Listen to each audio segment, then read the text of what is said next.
लीजिए सुनिए बंकिम चंद्र चटर्जी के लिखे उपन्यास आनंद मठ के चौथे खंड के चौथे परिच्छेद को मेरी यानी समीर गोस्वामी की आवाज में।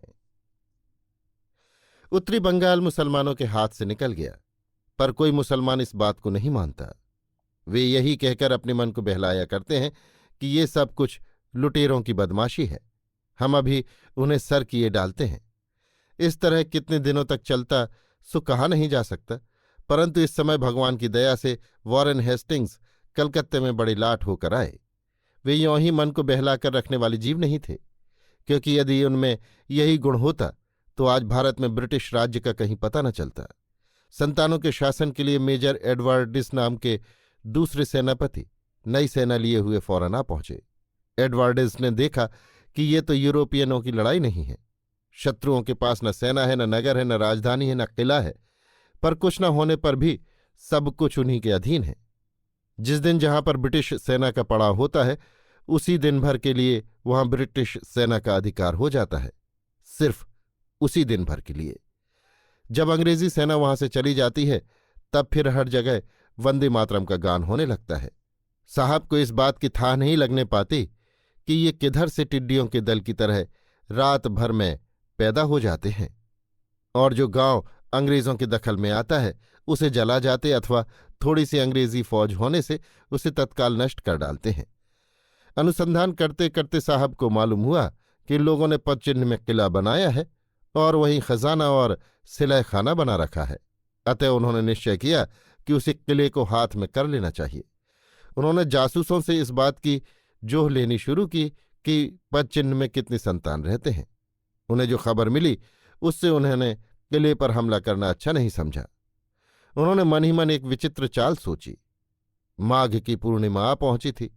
उनके पड़ाव से थोड़ी दूर नदी के किनारे एक मेला लगता था। इस बार मेला जोरों पर था। यह तो हर बार ही यहां 1,00,000 आदमी जमा हो जाया करते थे। अब की तो वैष्णव राजा हुए थे। उन लोगों ने इस बार के मेले को और भी भड़कीला बनाने का विचार किया था। इसी से अनुमान था कि जितने संतान हैं सभी पूर्णिमा के दिन मेले आ पहुंचेंगे।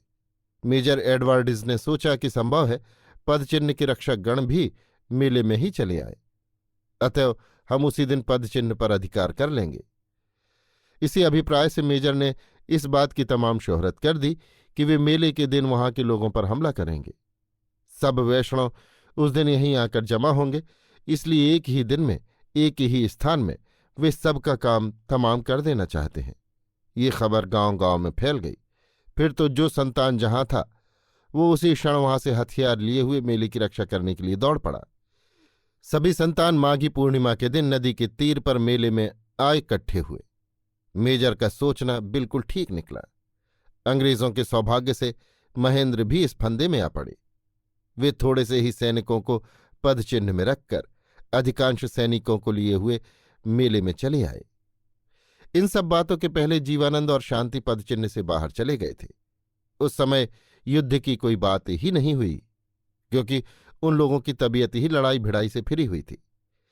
माघी पूर्णिमा के पुण्य दिवस के अच्छे मुहूर्त में पवित्र जल में प्राण विसर्जन कर प्रतिज्ञा भंग रूपी महापाप का प्रायश्चित करने का ही उनका विचार था। रास्ते में जाते जाते उन्होंने सुना कि मेले में जमा हुए संतानों के साथ अंग्रेजी सेना से युद्ध होगा। ये सुनकर जीवानंद ने कहा, तब चलो झटपट वहीं चलें, युद्ध में ही प्राण दे देंगे। वे जल्दी जल्दी पैर बढ़ाते हुए चले। एक जगह रास्ता एक टीले के ऊपर से गया था।